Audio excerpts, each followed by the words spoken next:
Welcome back to the Constant Sports Friday 5. We had a big week this week. Private equity dropped $225 million into Pickleball. We got the DAZN buying the future of local streaming. We got NIL, some roll-ups there. So sports business evolving fast as usual. This week provided another showcase in infrastructure around sports, where it's going, how it's going to be valuable more than just the games and individual the players, but kind of the back end, the front end, the whole deal. So like I said, make sure to follow Constant Sports. We got some cool things going on, and this is what the Constant Sports team that were the biggest 5 stories of the week.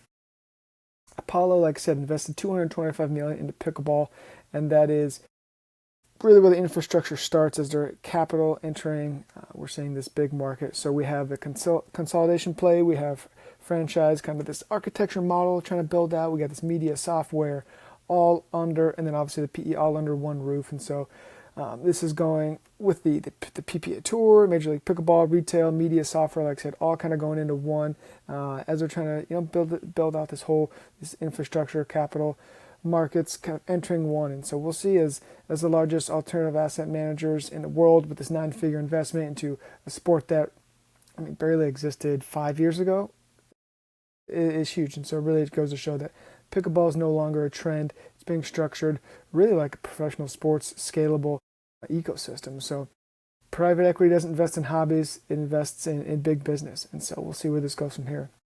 Speaking of that, we're going to Las Vegas, where Las Vegas is becoming arguably the capital of the modern sports expansion, with the Raiders, the Golden Knights, the Aces, the A's, potentially an MLS team that we're about to talk about, tourism, Super Bowls.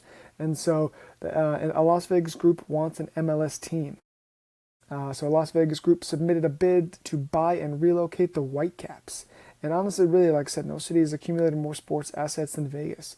And so we'll see as Vegas is becoming, arguably, the perfect modern sports market, because it has the tourism, the entertainment, the events, corporate hospitality, destination economics, a little cheaper. So it's not a city anymore, really. It's a sports platform. And so Las Vegas isn't building teams; they're building scalable sports markets, one might say. Story number 3: DAZN acquires ViewLift.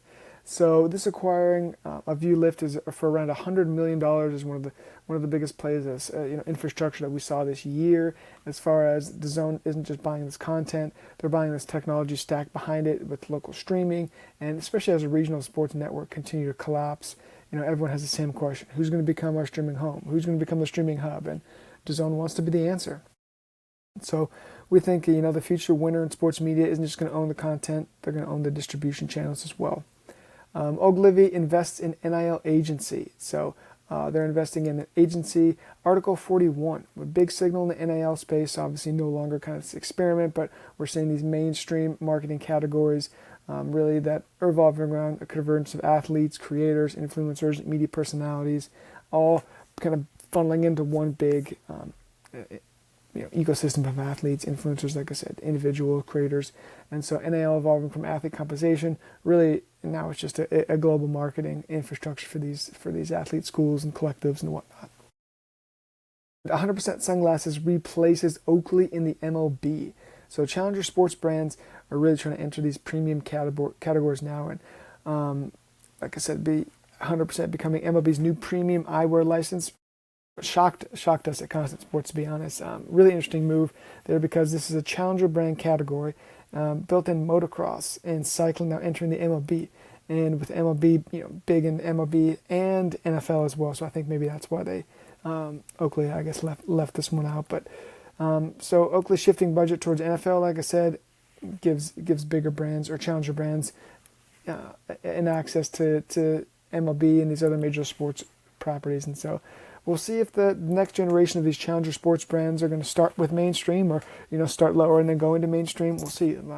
100% Sunglasses was going into mainstream. That's been this week's Constant Sports Friday 5. The sports business ecosystem is evolving faster than ever, from infrastructure, streaming, challenger brands, and so make sure to follow us on all the socials, our podcast, the business things we got going on, and we'll see you guys next week.